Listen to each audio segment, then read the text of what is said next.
Então, essa semana é a semana da Páscoa e hoje foi o dia de nós abrir o poço de peixe de mãe. Nossa, nós ficou com tanta lama, minha gente. Nós não tava com os material certo de pegar os peixes. Olha, e nós botou a mão na massa, quer dizer, os pés na lama mesmo. Nossa, e era peixe passando por baixo da perna da gente. E foi um dia bem produtivo, mas produtivo e abençoado, porque é gratificante a gente criar os peixinhos e ver que eles cresceram. Nossa, foi bom demais, gente. Nos divertimos.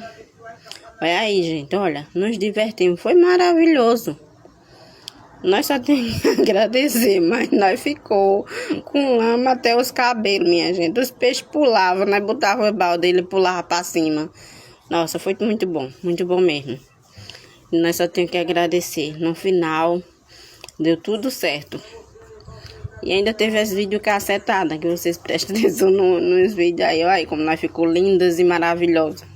A brogueira ficou assim, desse jeito, que vocês estão vendo. E no final, ainda teve os banhos que nós tivemos que tomar nas caixas, dentro das caixas. E os meninos entraram dentro das caixas e como é lindo ver, né? Essas coisas. E isso aí, minha gente. Cuida pra cuidar. Cuida!